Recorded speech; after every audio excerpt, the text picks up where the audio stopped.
All right. As the deer pants for the water, as the deer panteth for the water, so my soul longeth after you.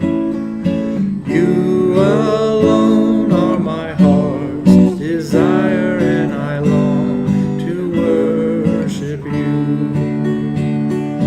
You alone are my strength, my shield. To you alone may my spirit yield. You alone are my heart's desire, and I long to worship you. You're my friend, and you are my brother, even though you are a king. I love you more than any other, so much more than anything. You alone are my strength, my shield. To you alone may my spirit yield. You alone are my heart's desire, and I long to worship you. I want you more than gold or silver, only you can satisfy. You alone are the real joy giver and the apple of my eye. You alone are my strength, my shield. To you alone may my spirit yield. You alone are my heart's desire, and I long to worship you. God, thank you for your presence here this morning, and we're so grateful that you're here with us each and every day, and we have felt your love for us, and we have experienced our love for you. We're so grateful that this has been such a wonderful part of our life, and that we've been able to share that love with one another. We ask that as we open your word today, we would continue to be encouraged to strengthen our relationship with you and one another, and to go deeper into our knowledge of you and who we are, and what this life is all about. We're grateful and we love you in Jesus' name. Amen. Amen.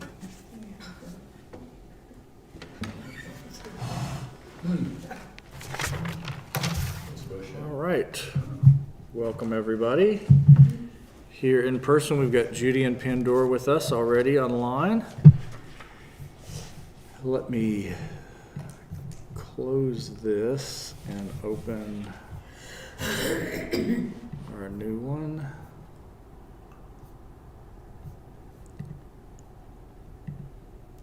Here in person, we've got Judy and catch it. I can hear you. Yeah, I got to catch it before we get this echo. All right, we are in chapter 3, step 3, acceptance. And I'll go ahead and read the first step just to catch us up. We've made actually, let me do this. Let me go back. Oh no, I'm going to make people dizzy if I go back that many pages. So step 1 is we admit we're powerless. Step 2 is we believe in a power that's greater than us, can save us. And 3 is making the decision to turn our will and turn our lives over to the care of God as we understood God. So when we're turning our will and our lives over, if we look back at step 2, we believe that it's in doing this that we are experiencing some kind of a solution to the problem of step 1, which is that we're powerless. So our powerlessness over our actions and behaviors that leads us away from the ideal abundant life that God has for us, that's what we're trying to overcome. Because we know if we just try to take the wheel in our hands on our own, even with the best of intentions, eventually we're going to go off the road a little bit or a lot, just depending. And life is a journey. Life is a learning and growing experience. And so it's almost like, I think some of the things, the problems that we're trying to overcome, they're going to be in the category of mistakes or bad intentions sometimes. Those are the types of things that we feel bad for, we feel guilty for, hopefully, that we try to fix. All right, but when we go off the rails or off track or a bit, it's not only that category of things that's leading us in that direction. So yes, it is sometimes bad intentions, not doing the right thing, things that we feel bad for that we want to fix. That's part of it. But the other part of it is we are limited in our understanding. We are limited in our capacities to do the right thing, and we're limited in our knowledge of what is the right thing to do. So we're growing. You're not going to fault somebody who's in first grade that they don't know calculus, because they're not ready for it yet. They haven't grown to a capacity to do that yet. And some of us never will grow to that capacity to do calculus. But there's a growth process in life that we should not feel guilty for. You don't want to make, unfortunately, there are probably some that have grown up and been told they should feel guilty just for being their age, which is a bad thing, something that people would have to overcome. That might be one of the things that we deal with as we're on our own faith journey, is that we're dealing with guilt. We're dealing with feeling bad about ourselves for not matching up to, reaching the goals that we should. And some of that is, again, because we should have done better. We should have studied more. We should have paid attention. We should have not been so selfish, whatever. But there's other parts that we might be feeling guilty. We might be feeling guilty for not having the skills. And we shouldn't feel guilty for that, because it's not our fault that we don't have the skills. We just haven't had the opportunity or the instruction to gain those skills yet. So it might be a little embarrassing or humiliating to not know how to do something and then learn how to do it. But I think it's important for us not to confuse that with the guilt that we should feel for doing the wrong things intentionally or having bad motives. So they're two different things. And I mention that because I do see a lot of that within faith communities. I do see a lot of people experience, myself included, experiencing guilt when I don't think we should be experiencing guilt, feeling bad about ourselves, or feeling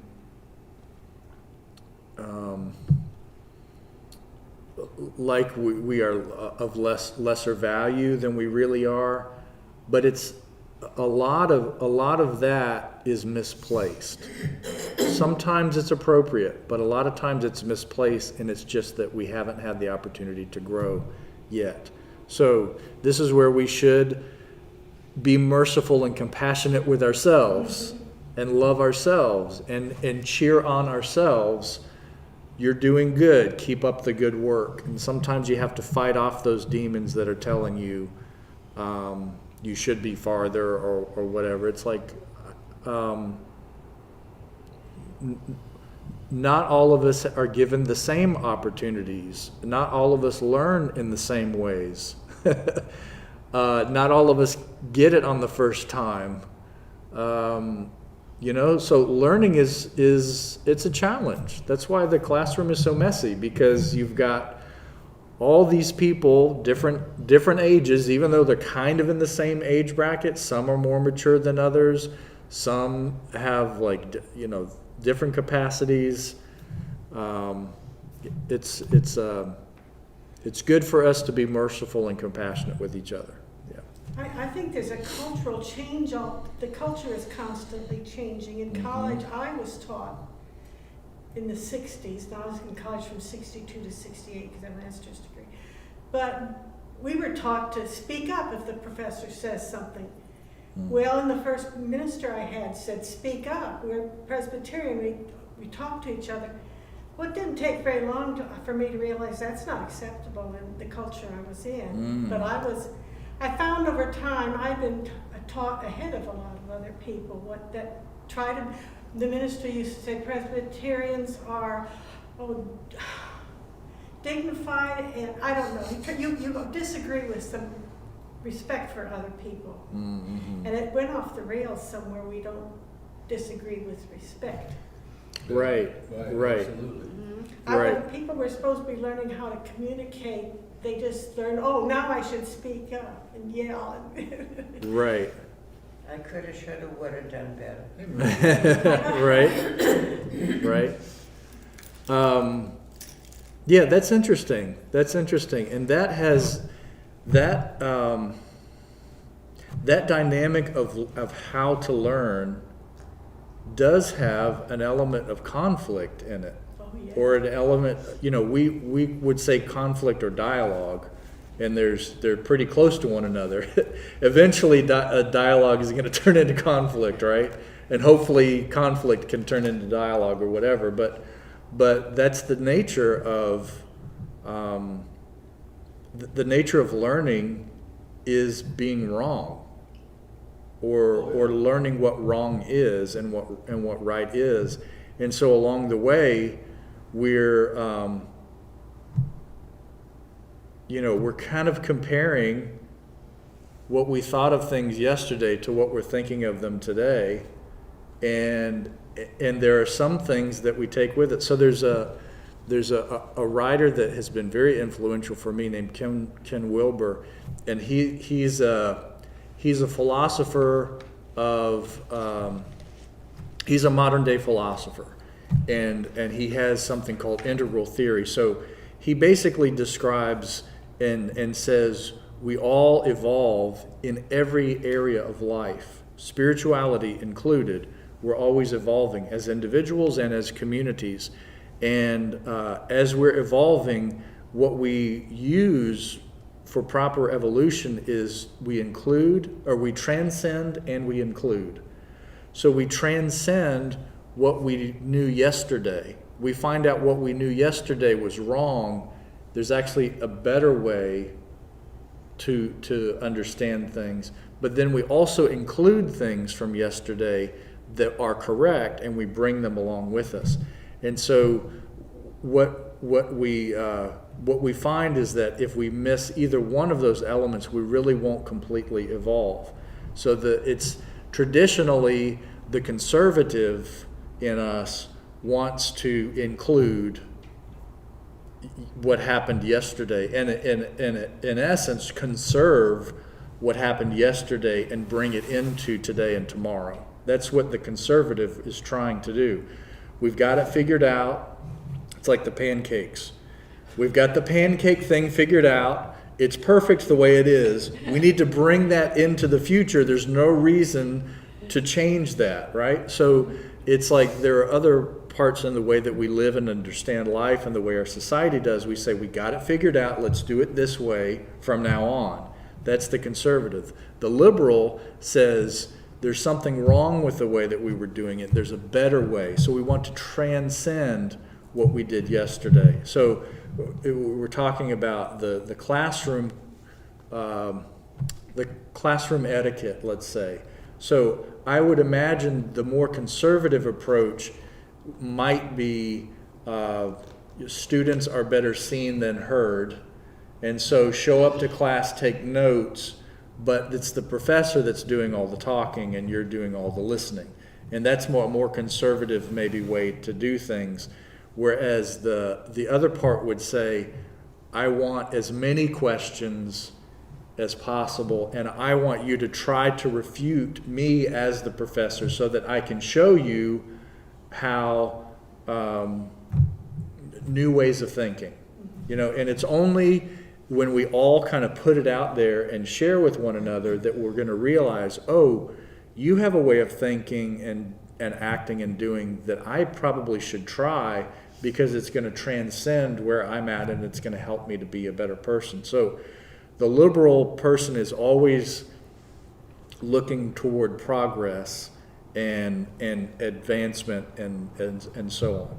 But what will happen is, if either one of these groups has its way 100%, we won't completely evolve, because the conservative will end up doing things just for the sake of that's because the way that we did it, and eventually it's not going to make any kind of sense, and you're not going to ever change, and you're going to be they do it on purpose, but like the Amish communities intentionally are ultra conservative, because they basically said, we figured out the ultimate way to live, which is whatever year it was. 1750 was like the perfect time, and if we just do things the way people did in 1750, then we'll be fine. But we don't want to go beyond that. So you can live that way, but what happens is you're going to be stuck in a time capsule, and then you're going to have to deal with the realities of living in the future, but being completely out of touch with them. That's what happens if you stay completely conservative. If you go completely liberal, then you don't have any foundation upon which to build. And then you end up never completely establishing anything, and you're always going to the next thing. Eventually you're going to lose track of where you are, and not going to be able to bring anything with you. You'll end up deconstructing everything that has been built, and so you really end up with nothing built, because you're always looking for the next thing. If you're building a skyscraper, and the person who's the architect or the engineer insists that they always learn and apply the better way to do things, you're never going to end up completing the building, because you're always going to be figuring out, oh, wait, let's not get started. There's a better way. So let's change all this. Okay, last night I heard that there's a better, so you're constantly, so we're always trying to have a marriage of these two things, transcend and include, if we're going to, in a healthy way, advance together. It's So, like, just ripping down all the statues from our past. Mhm. That's right, our past. And Right. It's there, good or bad. right. And let's go to our future and learn from our past. Mm-hmm. Right. If you completely erase the past, then you won't learn your lesson. And if you don't acknowledge the way things were done, and both learn from it and change, but also learn from it to build, you don't want to erase your past. On the personal story, though, is I was taught something, and as I tried to implement that, the older women looked down on me. My mother-in-law, the minister's wife, and they were always trying to get me to act right. Although I'm not real abrasive anyway, but so it was done in love. But anyway. She rolled her eyes, by the way, when she said that, if you can't see it on screen. It was really funny. When I was about 50, I went as on session, and this younger women were saying, you really could stand up for yourself. I always thought your husband ran the show. And so people have, as generations go along, you move, you're lost now, they're ahead of you, and maybe their husbands are wailing. Yeah. It is amazing to watch how different one generation can be from the next. And I would imagine that the differences, because of kind of the exponential rate of technological advances, because it's happened so rapidly, we've experienced probably greater changes from one generation to the next in the last century and moving forward than it was beforehand. If you look at charts, for example, one chart you can look at is like world population. So if you look at world population based on records that go back to, you can't go back too far because we didn't even know there was a world population at some point. But essentially you see this kind of gradual, going up just a little bit. And then once you hit the Industrial Revolution, and you've got increases in, things like energy production, as well as advances in science and medicine. So you have suddenly people can live longer and can fight diseases, and we can find cures for things. The energy production allows us to provide more nutritious food for a greater number of people. So it's like you look at this gradual, and then suddenly the population just starts going like this, just going off the charts. And we still haven't slowed down until maybe a little tiny bit recently. Yeah. That shows a period of time when everything was changing so quickly from one generation to the next. This is why it's been hard for us to identify with one another generationally, is because the changes are happening so fast. I mean, I can't, just in my own lifetime, it's really weird to think that like this was like science fiction when I was a kid. Yeah. The whole thing of like being able to like talk to somebody over a device, usually in our imagination it was like something much bigger, but we had this idea, and in cartoons that were placed in the future, his wrist radio. Right. So you can talk to people and you can and see them, but to have it actually happen, and to have it actually happen as quickly as it has, and now I'll pay a little bit of attention to conversations about artificial intelligence.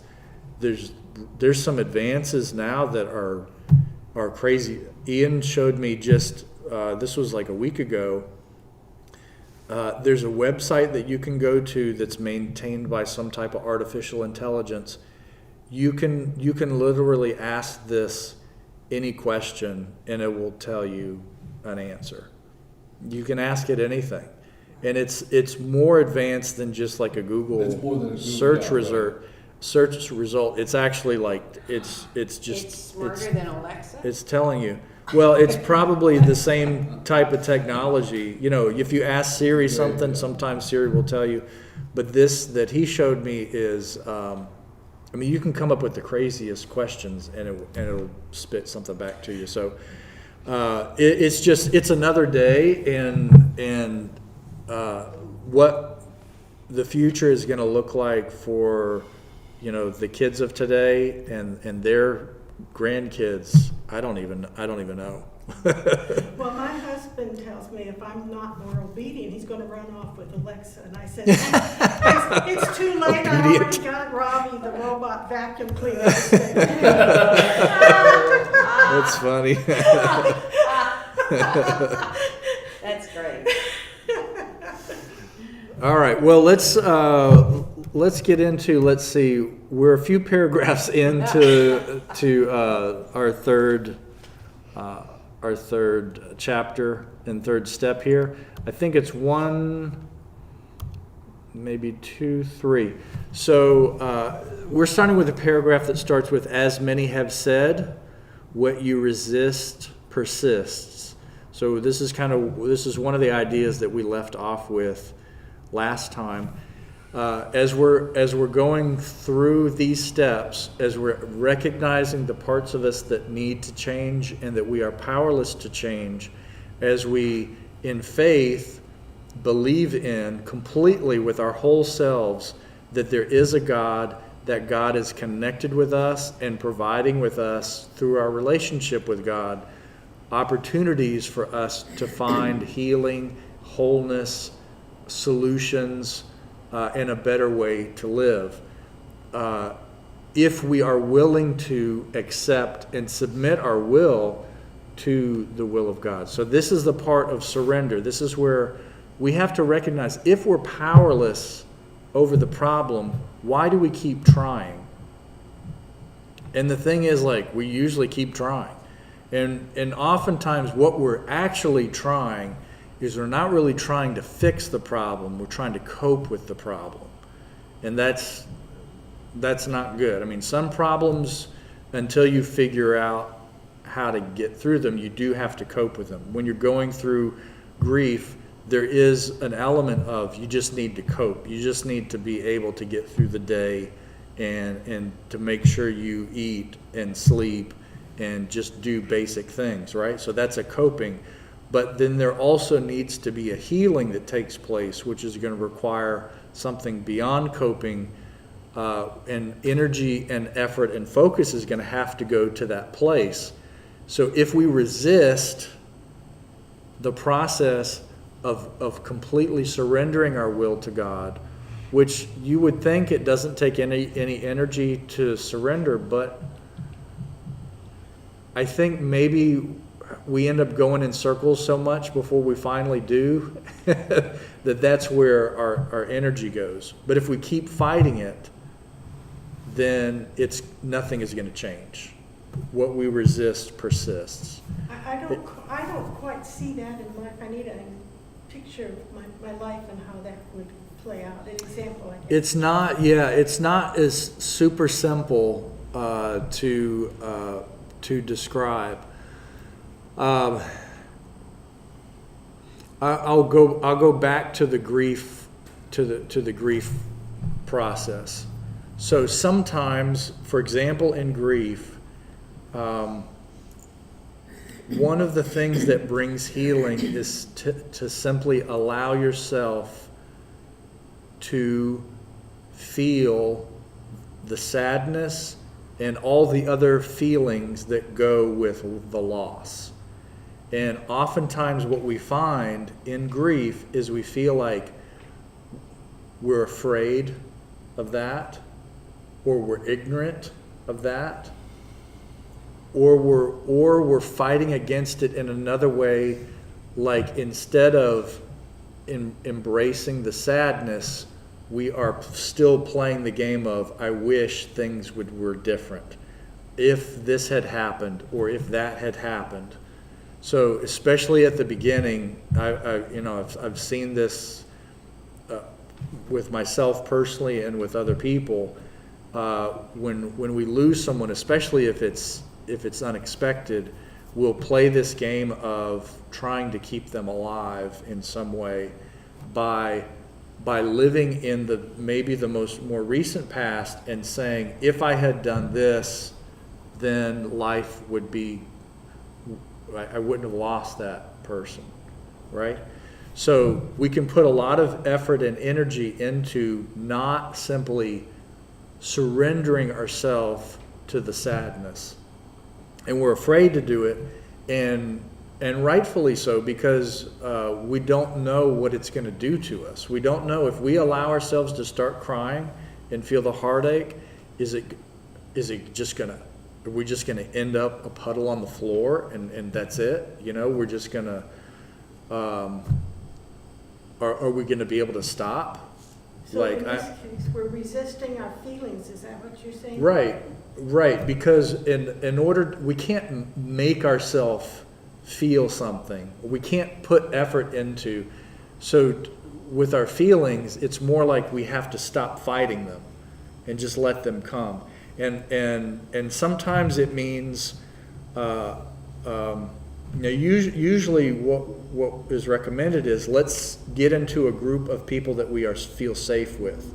So these are people that would understand our pain, people that would understand us as a person, and it's almost like we're getting ready to go on a trip and we don't know how the trip is going to end up. So at least if I have a partner to go with me, right?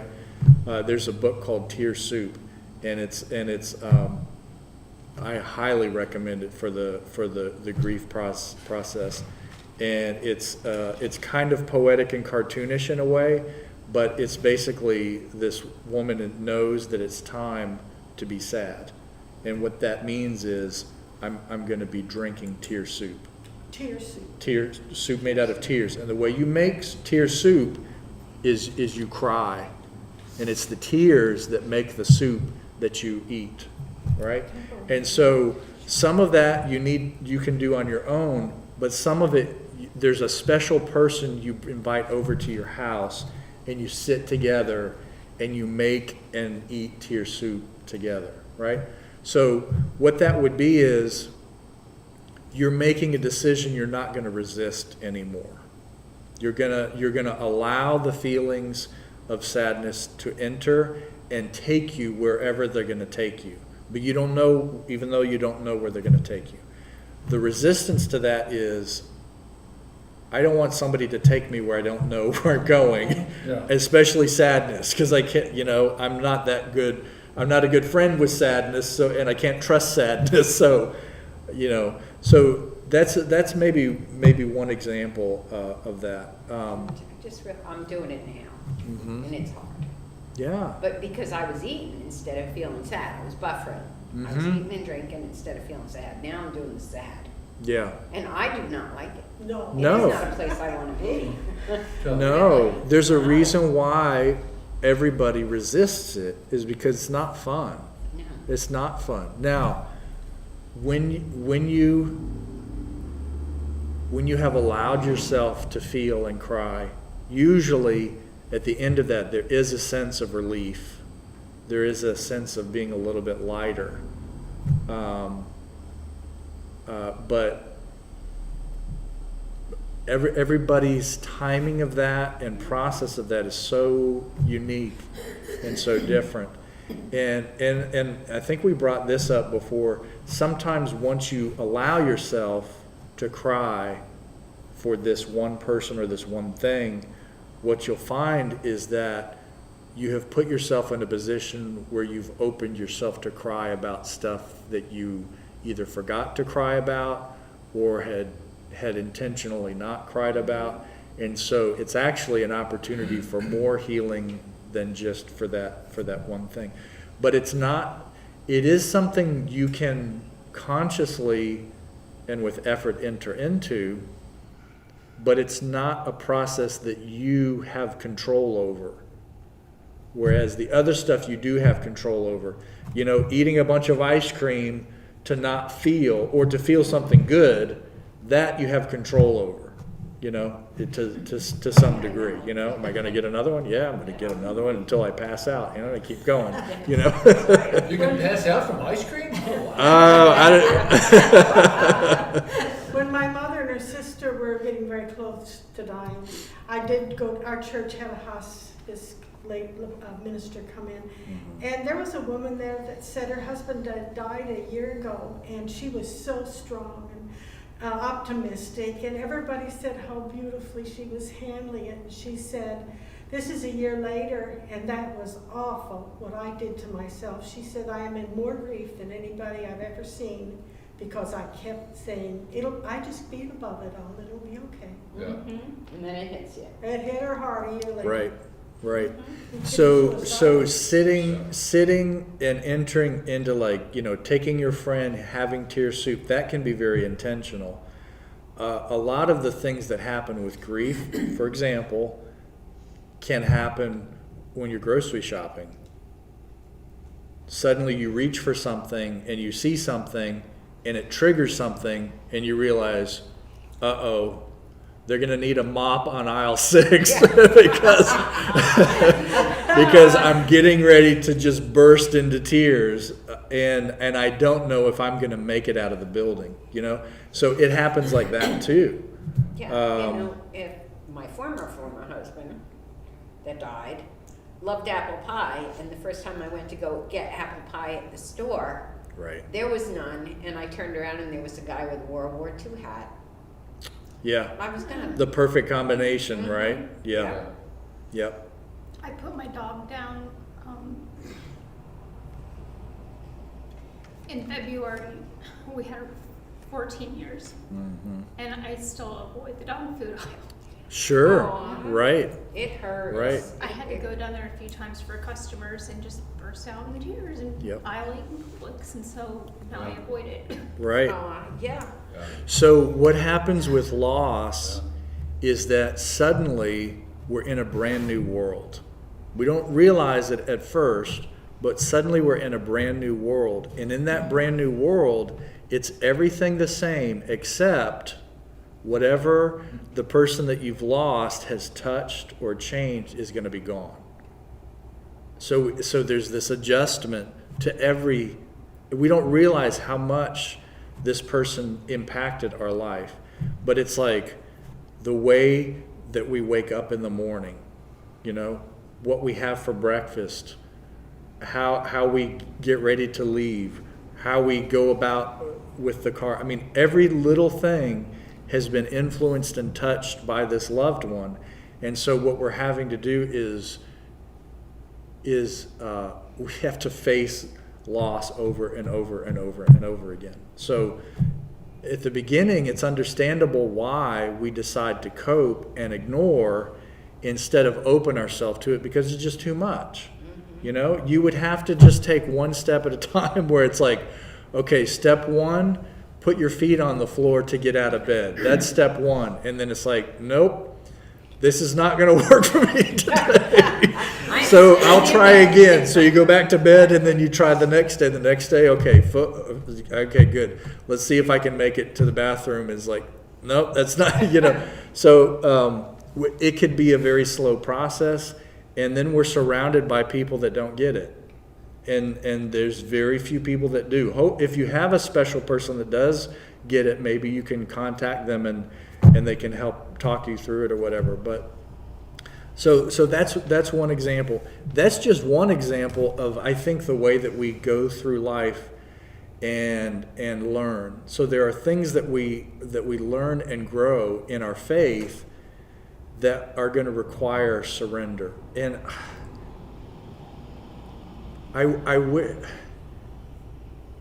there probably are some areas where we can grow in life that don't include pain, but I don't really know if they really do. And probably the reason for that is, if you think of it, every time that we grow, what it means is that it means if we're embracing something new, that means we're letting go of something that wasn't working before. Because believe it or not, we can't go through life and just keep adding stuff to our lives. We only have a certain capacity. So whenever we add something to our life to improve it and to grow in it, we're going to have to give something up usually. And oftentimes we don't want to give. Well, because there wouldn't be much point into having the new thing and the old thing at the same time, because what's the point? So in that way, growth necessitates that we go through loss. So if we can learn to go through loss and do it well, we can actually grow more. But it really takes a lot of courage to decide, I'm going to live my life with loss as a part of the equation. It doesn't mean that you can stay stuck with loss and not advance. And that's the tricky one. Is it can feel like, so when we're opening ourselves to loss, it can be different than being paralyzed by pain and loss. Being paralyzed is in the stages. That's the depression part. So what that ends up doing is that feeling is not actually it's a painful and annoying and very difficult experience, but it's not necessarily just experiencing the emotion of pain, right? And I think sometimes those things can get confused. In other words, I can say I feel sad today, and I can also say I feel depressed today, and those actually are two different things, because one is a healing process that ultimately makes me feel better.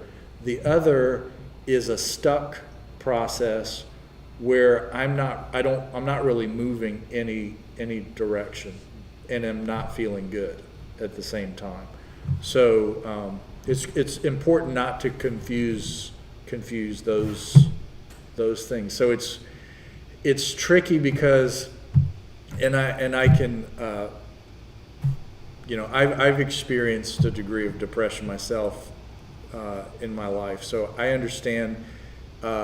It's weird that in some ways you have to figure out a way to start feeling better to get out of depression, so that you can have the capacity and opportunity to feel sad. And so that's hard to do. Well, depression and sad are not the same thing. That's right. It's different. Yeah, it's different. Yes. I was just thinking too, as an example of that, is that I always think of myself as I was going through life that I was a fearful person. And about the last 20 years maybe, my friends whose husbands were airline pilots, doctors, dentists, accountants, all of a sudden they're addicted to opiates. And I'm thinking, well, they were always happy. And I sort of didn't know what was going on. I had to go to church 3 times a week to learn how to live. I finally, about 50, thought, well, maybe I can start to say that I know a little.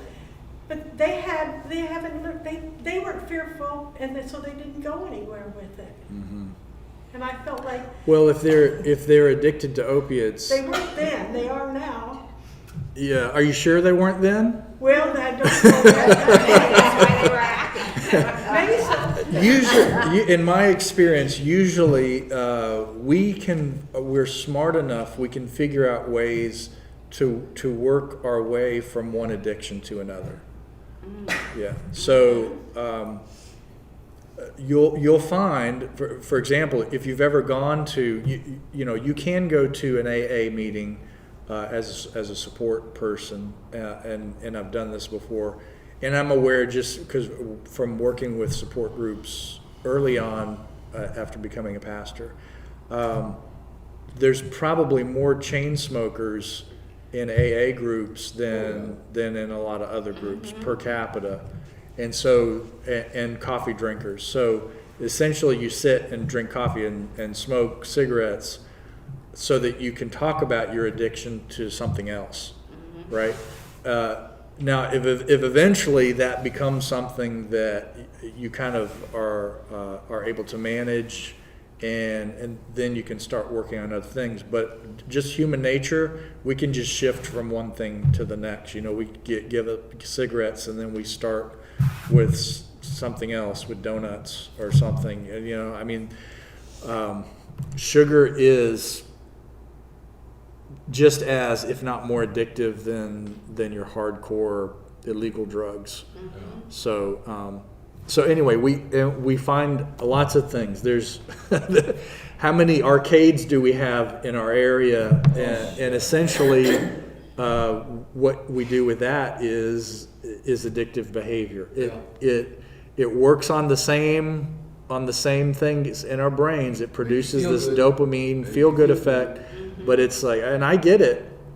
I've done that going on cruise ships, and I'm like, oh my gosh, I can't believe how much time I just spent just putting money into the stupid slot machine and just hitting it. But it's kind of fun, and then they bring you drinks, and then you're just like, All that dopamine. all night long, you're in another world, completely outside of everything else. So I get it. It's but we can change one for another. This thing here. This is really dangerous when it comes to addictive behavior, where it's like, and if you learn about the algorithms that are used for social media and for video games, between those two things, between Facebook, Instagram, Twitter, and all of the social media stuff, YouTube, whatever it is, they've figured out ways just to keep you glued to the thing.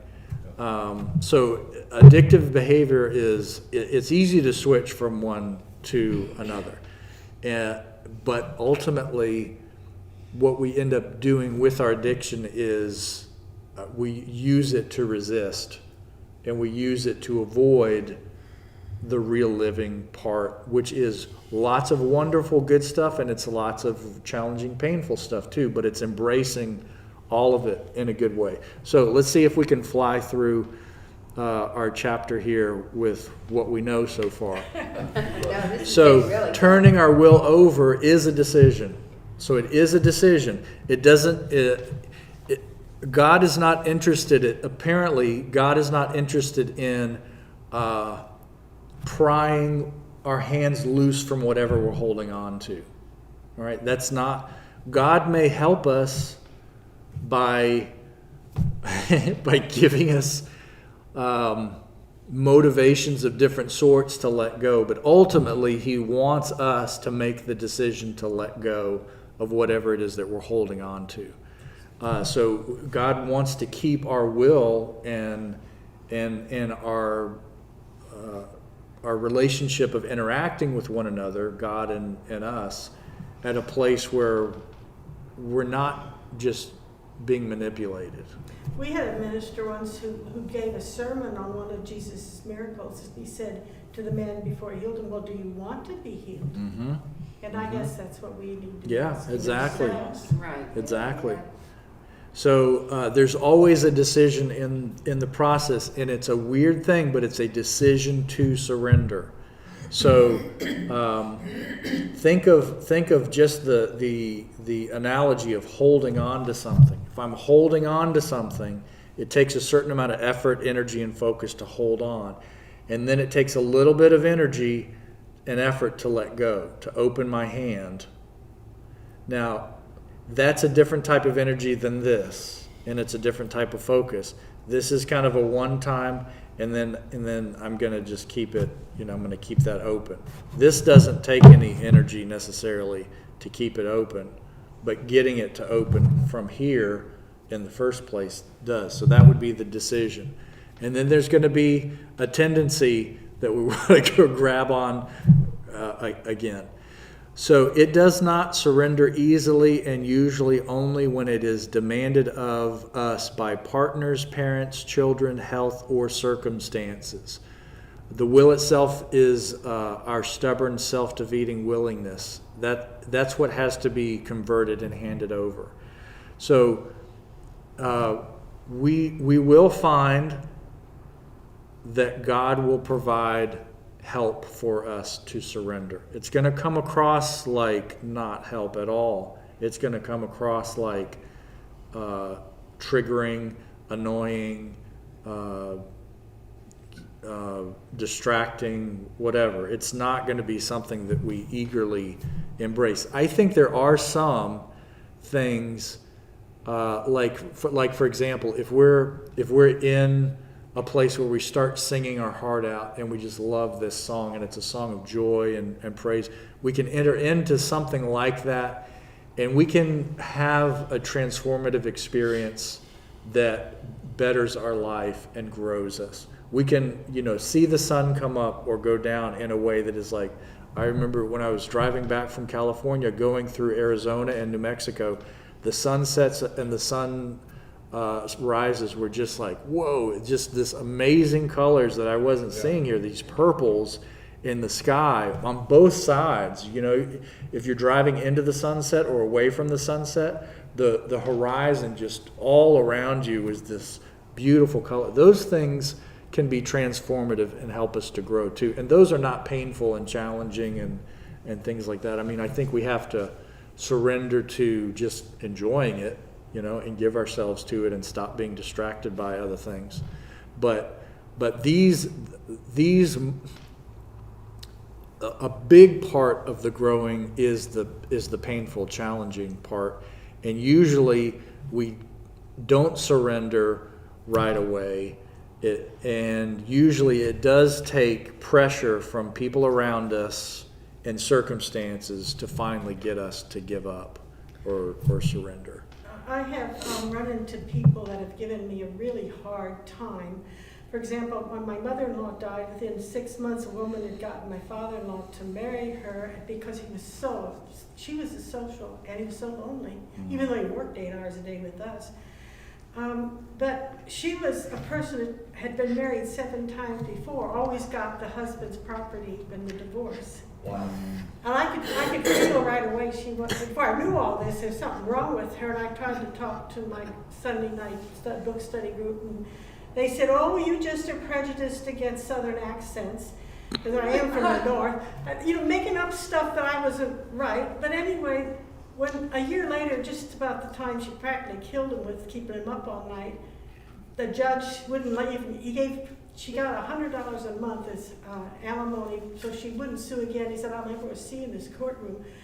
But I think of that woman as being one of my greatest teachers. She was wrong. There wasn't no way to excuse her.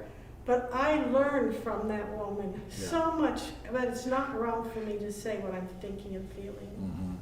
That's good. That's good. Yeah, and it's weird like that, how it seems that the uncomfortable part of life is the greatest teaching tool in life. Now, sometimes we just get tired of learning and growing, tired of learning and growing, and can I just not do that for a while? Can I have the summer off or whatever? But I think ultimately, if you learn the joy of growing and learning, there is a real joy in becoming more mature, in leaving the old ways behind, engaging in new ways. I mean, it really is a better way to live, but it's not an easy way to live. Forgiveness doesn't mean she was right and I'm wrong. Forgiveness means I moved on. Absolutely. She taught me something. Yeah,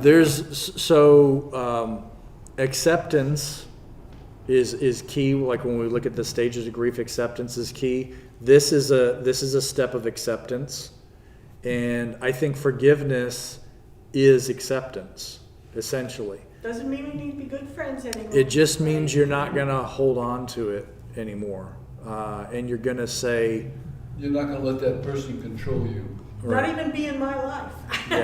Yeah. You can be very smart about forgiveness is not reconciliation. Sometimes reconciliation is a part of forgiveness, and sometimes you never will reconcile with a person. You just agree to disagree.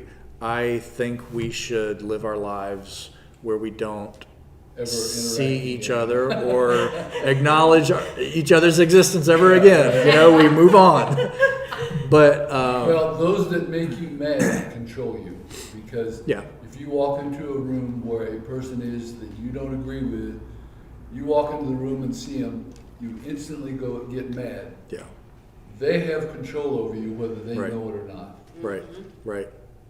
Yeah, and to sometimes- forgive is to say, hey, look, you are not going to make me mad when I walk in the room. You will not have that control over me. And I think a lot of times it is based on that person and what that person has done, but oftentimes that person can also kind of be the face that reminds us of even of very complicated bad stuff that we don't want in our life Right. anymore. So You see that person, you step around. Yep. Now, what I have found, is that I have moved on from some people in my life, and I'm glad that they're not there anymore. And I've moved to a new place in life, and I have found there is an equivalent of that person in my new life suddenly. Always. And there's no history. There's no history that I should be upset with, but it's just like the personality traits and temperament and whatever. It's just it's like an echo of what I just left behind. So the commonality between those two worlds is me. That's the commonality, and I have to acknowledge that is that there is some part of that experience that I am bringing with me, even though the other person is not there anymore. Now, maybe I'm keeping that other person alive that's not around, and I'm keeping them alive in my heart, or maybe there is something about me that God's trying to be like, hey, look at this, look, pay attention. You need to figure this out. So, This is the person you need to avoid. yeah. All right. The next paragraph here. starting with we each have our own inner program. Sometimes something has to break our primary addiction, which is to our own power and false programs for happiness.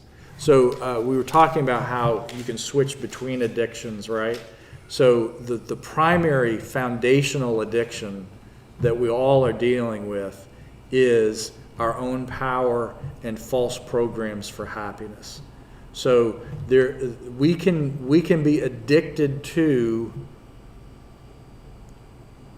the process that we have created that we use to deal with life. So it's essentially, it's like the program that we've written to go through life and how to manage and how to learn. We get addicted to that. And essentially that becomes this cage or trap that we're stuck in. But God will help us to get out of the trap of ourselves through more and more surrender, through more and more willingness for relationships and circumstances, for God to use them to break us down and to surrender more. Then we can kind of move out of these ways of thinking. False programs for happiness. This would be kind of I use the term coping mechanism. There is some good to coping, but then there's also a reliance on coping when you really shouldn't be coping anymore. You should be moving on, right? So like if we've just gone through a devastating loss, there's going to be a while where we're just coping. But eventually, it's kind of like when you go through therapy, you might be in a wheelchair for a while, but until you are willing to go through rehab, you're not going to get up and walk again, So the wheelchair can be coping. And so we need to ask ourselves, this is where we do kind of the deep dive and look inside and ask ourselves, is there anything that I'm doing in my life where I'm really just coasting along in my wheelchair and I should figure out a different way to do it? They tell me physical therapy is painful. It's very painful. Very painful. Yeah, it is very painful. In fact, it can be so painful that it's like, you know what? Wheelchair's not so bad. Yeah. I think there's been times when I've got a mentor that I meet with once a month, and there's been times when in my sessions with him, I feel like it's a poor me conversation, and it is. I'm talking about all the things that have happened in my life, and it is.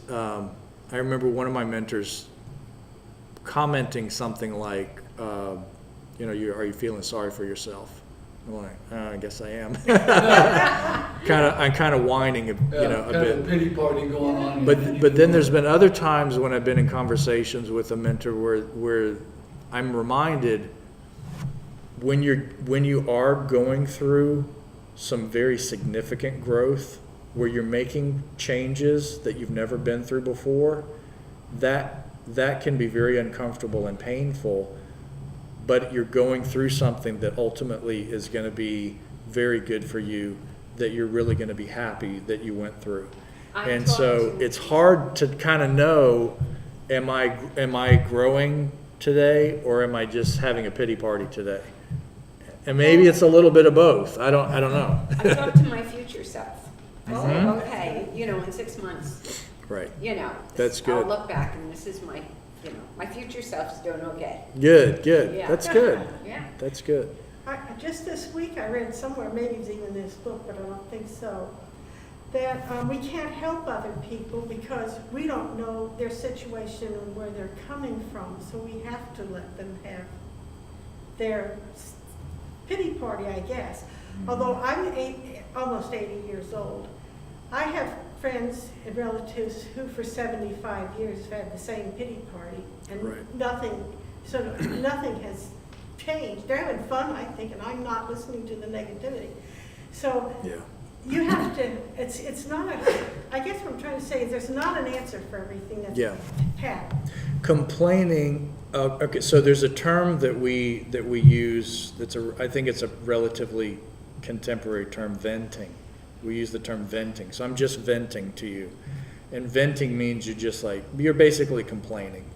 And there's this thought that venting is okay. There's a thought that maybe venting is neutral and not destructive. There's a thought that venting actually makes you feel better. All right? So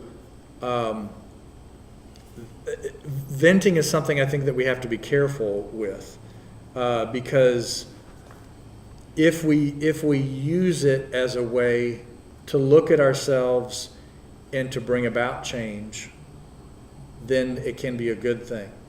But if we are simply in the habit of having an addictive conversation with someone, talking about somebody else, talking about how crappy life is, and basically getting pity from somebody else, and then sometimes we reverse. We have the pity party where they say the same and then we give them pity. There's this mutual pity parties that we can have with each other that don't end up being productive and actually are an addictive thing that we can come back to over and over again. So we have to be, it's easy to form relationships with people like that, where you have this kind of mutual understanding that you come together and bitch and moan about life together, right? I went to, we're over time, but I went to my first regional clergy gathering when I moved to Michigan. And when I left that meeting, I felt so gross and icky because it was a bunch of pastors sitting around complaining about their lives. And there was no solutions, and there was no encouragement, there was no like growth or education or anything like that. It was just ugh. And eventually I stopped going to that group. Now, on the other hand, I have been in groups where people are genuinely sharing challenges that they're going through, but they're doing it with the intention of looking for help and looking for, can you give me another set of eyes on what I'm going through so that I can see things differently? Or is there something that I'm missing? Is there something have you experienced something similar that I can use your example to help me get out of this?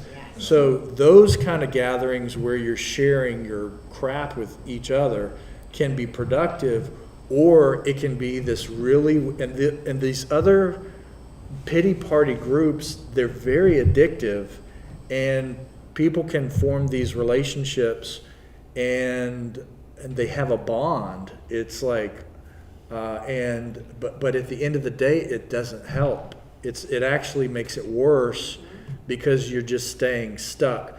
But that's a way to cope with life.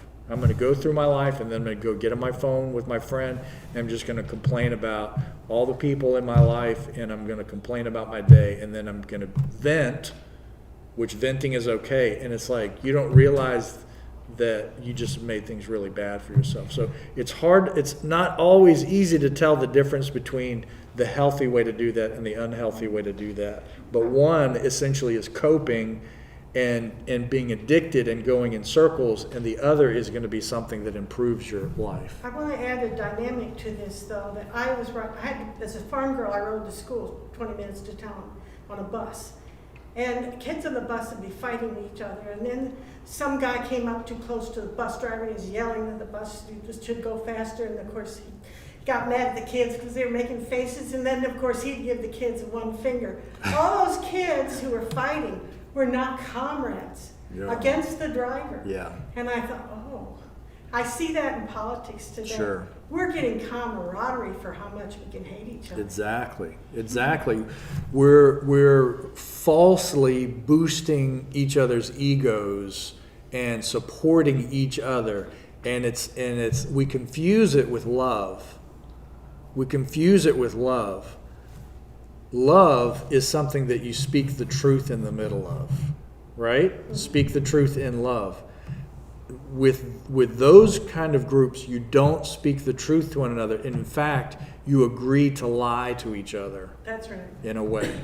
You agree to the lie in order to boost each other's ego and find support and to form a team. And there is a weird benefit to being a part of a group and having commonality and going through stuff together.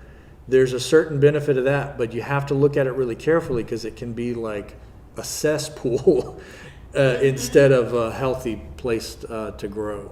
Yeah. What makes so much religion innocuous, ineffective, and even unexciting is that there has seldom been a concrete decision to turn our lives over to the care of God. So this, we can look at religion. Religion can be this cesspool type of an experience. If we're not genuinely turning our will over to God, if we're not being truthful and honest with each other in our religious experience, let's pick up with that as we get together next week. Religion has its way of. That's why Jesus was so hard on the religious people, because in a way, religion can kind of portray itself as being something spiritual and godly and helpful. And it really can masquerade as like a very unhealthy place to be a part of. And it doesn't even have to be, that doesn't necessarily mean it's, pedophiles and all that kind of like really horrible stuff that can also happen in the church. But I mean, just gossip in the church, or there's even, and we'll look at this maybe next time, there's a weirdly addictive way to confess your sins in the religious setting that ultimately is not about letting go, but it can almost be like an attention getter. And it can be looking for a false sense of mercy and acceptance when there really isn't any intention to turn yourself over to God. So, anyway. Jesus had just as much trouble with religious leaders as he did the political leaders. Yeah, Oh, yeah. definitely. Yeah, because he recognized there's such, and the same is true today. There's just as much need for reform in politics as there is in the church. And a lot of it is, again, it's not necessarily that it's horribly evil what's going on in the church. It's just ineffective and a waste of time and portraying itself to be something that it's really not. And that's, I mean, it's hard to really truly do what Jesus is asking us to do, to live the way that Jesus has asked us to live. It's hard to do that. It's much easier to play church. Play church. It's much easier to play church. I'm better than everybody who doesn't go to church because I go to church. Yeah. Yes, you are. Send us out in the power of your Spirit, Lord. May our lives bring Jesus to the world. May each thought and word bring glory to your name. Send us out in your Spirit, Lord, we pray. Send us out in the power of your Spirit, Lord. May our lives bring Jesus to the world. May each thought and word bring glory to your name. Send us out in your Spirit, Lord, we pray. Can we take your picture? All right, so glad that we got to share time with Judy, Pandora, Diane, Bev, and thank you so much for your comments too. Pandora says, I've been getting a huge amount of insight with this book study. Thank you. You are welcome. We're so glad that you're here. And good to see the rest